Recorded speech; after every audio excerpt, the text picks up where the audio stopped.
Welcome to Advent of Tessellations 2023. I'm Madonna Yoder, and I hope you will join hundreds of origami folders around the world in folding this daily challenge to increase your origami tessellation folding skills, so the twists and repeating patterns folded all from a single sheet of paper. Welcome back to day 11 of Advent of Tess. This is what we're going to be folding together today. And you'll notice there's these really skinny bars. That's because the open hexagon and closed triangles are at closer than tube pleat spacing. So what I'm about to say applies to really the rest of the days in Advent of Tess. If you're not comfortable folding at this density, you can still use the same twists spaced an extra spacing apart. Just use a 24 fold grid instead of 16 in order to get everything onto the grid. So with that said, we're going to start with an open hexagon twist. So my mountain folds are going to come one spacing above the right hand corner. And we'll build that up one pleat at a time. And notice how I'm puffing things up over here to prepare for the rest of the pleats, so I'm not stuck in a situation where I need to pop out this corner at the end and get that nice and in place, and we can bop it from the top to squash our twist.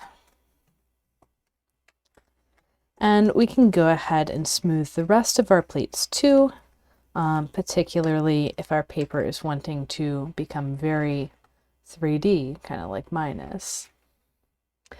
And from here, we want to put in those triangle twists, and we're putting them in at one spacing closer than tube pleat spacing.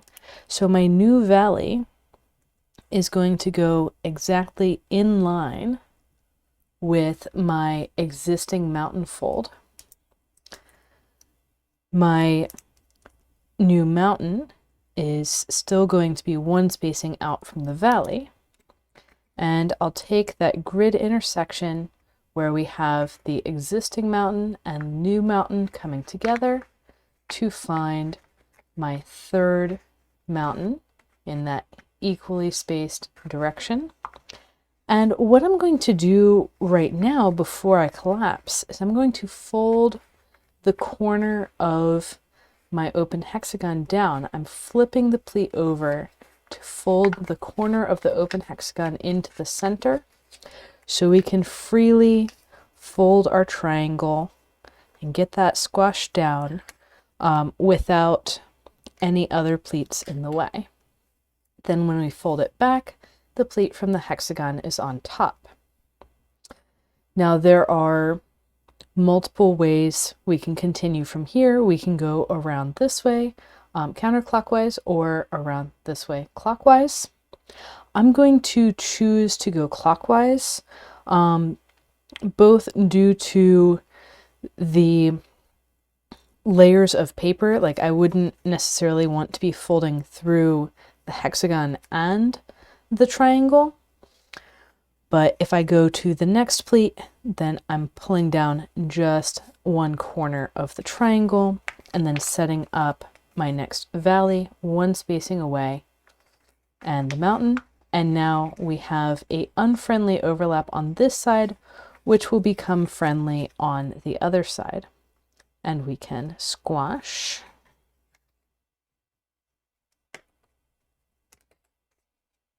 And open and rotate, flip the pleat of the hexagon. Now when we do this, we want to be careful not to get too close. So the center of my new triangle is 2 spaces from the corner of the existing hexagon.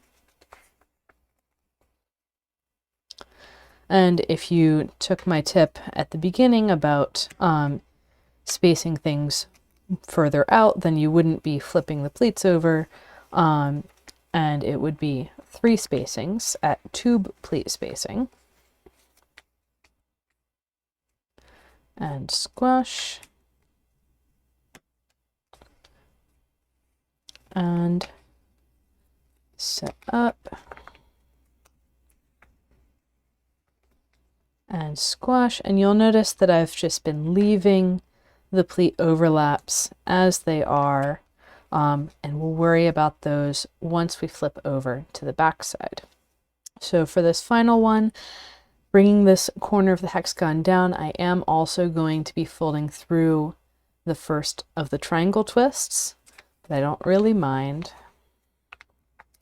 It was more a factor to avoid when I was going to do it to all of them. That's the convenient thing about closed hexagon, open hexagon, closed triangle, and closed rhombus and open trapezoid twists, is that you can fold through them on grid lines without adding new creases. Now there's this one pleat overlap that's in the opposite order of everything else. So I'm going to open that up and let the pleat from the new triangle continue through first. So get that valley and mountain and close those down firmly before letting the mountain and valley of the original triangle carry through. And then I can flip the pleat with my hexagon corner back out. From there, I'm going to flip the paper over, and it doesn't matter which way I flip because all 6 of my pleat overlaps are exactly the same. And I'm going to select one. And the first thing I'm going to do here is kind of pull it up like I'm going to open it. And you'll notice when I do that, that it is suggesting basically a central diamond. So zooming a little bit more, that's as much as I can zoom. I've got my central diamond in the flat state. It's this triangle sitting here, and then pulling open a little bit, we see some more. Now I'm going to want to release the layers of paper that are trapped in here, but I'm being very careful just to release a little bit. I don't want to be pulling like this. I don't want to have anything else come undone. So I'm just gently releasing a little bit, and then this little corner that's sticking up will need to come down back to the plane of the desk, basically, and that will set up our closed rhombus twist. Now, I'm going to go through it on the next one as well, with a little bit more rhombus specific instructions in case you have a bigger grid or a different grid. So here we're opening things up, and the pleat coming from the closest triangle is going to be the through line. So I'm going to let that mountain come straight through and stay as a mountain. And then I have a second direction of grid lines that needs to outline the central diamond. And so this little flap ends up coming down, and we have another pleat headed out. In this case, the valley is 1 space away from the corner of the paper. And that's going to be true for a centered tessellation on a hexagon of whatever grid divisions. This valley is going to come 1 space away from the corner. And the folded mountain will be lined up with the corner. And we're going to repeat that same step on all of the remaining pleat overlaps.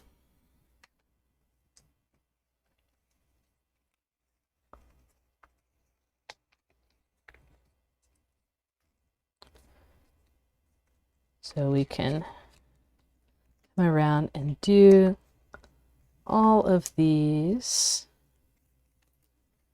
And we are folding right up next to the edge of the paper.